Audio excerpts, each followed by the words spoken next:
Hello everyone, এখন ঘড়িতে বাজে হচ্ছে সন্ধ্যে 7টার মতো। আর ভাবছেন তো আজকে সেজা পাপা কেন কিচেনে আছে? আসলে শরীরটা খুবই খারাপ লাগছিল। সেজা পাপা বলেছিল আজকে পনিরটা ওই রান্না করবে, আর বানাচ্ছে হচ্ছে পনির। আমি বলেছিলাম পনির যখন বানাচ্ছে তাহলে একটু রেসিপিটা শেয়ার করবে, তোমার রেসিপি একটু শেয়ার করে দেবে, তুমি তো আলাদা ধরনের একটু রান্না করবে। আর সেজন্য সে নিজে নিজেই কিন্তু ক্যামেরাটা অন করেছে, আর অনেক বড় ভিডিও বানিয়েছিল। মানে এই যে রেসিপিটা বানিয়েছে ক্যামেরা অফ করেনি, সব সময় অনেক বড় করেছে। এটাকে কেটে ছোট করে আমাকে এডিট করে এই এত কমেন্ট টাইমের মধ্যে আমি আপনাদের সঙ্গে আপলোড করেছি।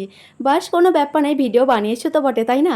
আর দেখুন পনির বানাবে সেজন্য পেঁয়াজগুলোকে প্রথমে গোটা গোটা করে কেটে নিয়েছে, তারপরে এইভাবে কুচনো পেঁয়াজ করে নিয়েছে, কুচনো টমেটো করে নিয়েছে, সঙ্গে কিছু কাজু কিশমিশ ভিজে রেখেছে। এখন কড়াইয়ের মধ্যে যে বড় বড় পেঁয়াজ টমেটো ক্যাপসিকামটা কেটেছিল সেটা আগে হালকা ঘিয়ের মধ্যে সতে করে নিচ্ছে।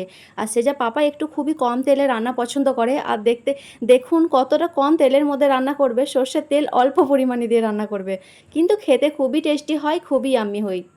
আর সে যে পাপা বরাবরই এই রান্নাটা খুবই শখ করে মানে ভালোবাসে করতে, অনেক আগে থেকে খুবই রান্না করতে ভালোবাসে। আর বেশিরভাগ আমার রেসিপি সেজা পাপা থেকেই শেখা।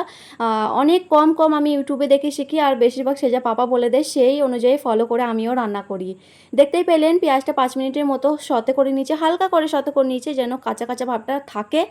তারপরে এই যে দিয়ে দিচ্ছে হচ্ছে পেঁয়াজগুলো। আমি ভেবেছিলাম হয়তো তেল দিবে, কিন্তু তেলটা ভেবেছিল তেলটা দিব না, কিন্তু জানে যে একটু তেল না হলে আমি খাবো না। পরে আবার সরষের তেলটা দেখুন অ্যাড করেছে। এখন কিছু মশলা দিয়ে ভালো করে কষিয়ে নিতে হবে। আরও কিছু দিয়েছিল হচ্ছে মশলা, একটা এলাইচি আর দারচিনি। সেজা পাপা সমস্ত কিছু পরে পরে অ্যাড করে, কিন্তু সব কিছুই অ্যাড করে, খেতে টেস্টি বেশ ভালোই হয়। আমি এলাইচি দারচিনি তেলের মধ্যে দিই, সেজা পাপা পরে দিয়েছে।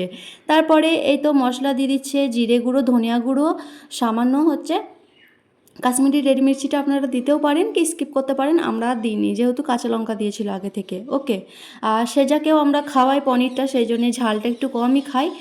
আচ্ছা, এদিকে যে কাজু বাদাম কিশমিশ কাঠবাদাম ভিজিয়ে রেখেছিল সেটা পেস্টটা বানিয়ে নিচ্ছে। আর ওইদিকে গ্রেভির মধ্যে সামান্য আদা রসুনের পেস্টটাও দিয়েছে, ভালোভাবে কষিয়ে নিচ্ছে। ততক্ষণে এইদিকে পনিরটা কেটে নিচ্ছে। যেহেতু কড়াই পনির হবে, কড়াই পনিরের শেপ নাকি এরকম হয়, আমি অত শত জানি না বাবু। ও সেজা পাপা এইভাবেই কাটছে, আর কাটিংয়ের দিক দিকে সে তো খুবই পারদর্শী, খুবই জানে যে কোনটা কোন কোন সবজিতে কিভাবে সবজি কাটিং হয়। ঠিক আছে। আচ্ছা, ওইদিকে মশলাটা কষানো হয়ে গেছে, টমেটো যে গোটা গোটা পেঁয়াজ শর্তে করে রেখেছিলাম সেগুলো অ্যাড করেছি, আর কাজু কিশমিশের পেস্টটাও দিয়ে দিয়েছি। কড়াই পনিরে কিন্তু কাজু বাদামের পেস্টটা, বাদামের পেস্টটা অবশ্যই দিতে হবে, নইলে ক্রিমিনেসটা আসবে না, বেশ ভালো লাগবে খেতে। ওকে, এখন এই তো সমস্ত কিছু ভালো কষিয়ে নেওয়ার পর কাটা পনিরগুলো অ্যাড করে বাস পনিরগুলো অ্যাড করার পর ভালোভাবে একটু কষিয়ে নিয়েছে। সবার লাস্টে দিদি ছিল কাসুরি মেথি। একটু গ্রেভি গ্রেভি হয়ে গেছিলো, সেই জন্য সামান্য একটু পানি অ্যাড করে দিয়েছে, পানি অ্যাড করে আরও 2-3 বার ফুটিয়ে নিয়েছে। সবার লাস্টে দিয়ে দিয়েছে কাসুরি মেথি। ওকে, ধনিয়া পাতাটা কিন্তু কড়াই পনিরে দেওয়া যায় না, সেই জন্য দেয়নি, ধনিয়া পাতা ছিল। ওকে, এদিকে কড়াই পনির রেডি হয়ে গেছে। আর রুটিগুলো কিন্তু সেজা পাপাই বানিয়েছে।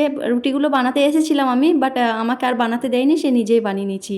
আর দেখুন কি সুন্দর ছোট ছোট পাতলা পাতলা রুটি করেছে, একদম যেমন হোটেল রেস্টুরেন্টের রুটিগুলো দেয় না পাতলা পাতলা, ঠিক সেরকমভাবেই বানিয়েছে। খেতে কিন্তু দুর্দান্ত হয়েছিল।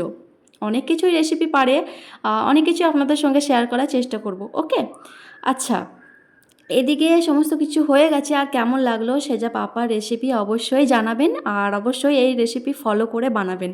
ওকে, বাই, টেক কেয়ার, আল্লাহ হাফিজ।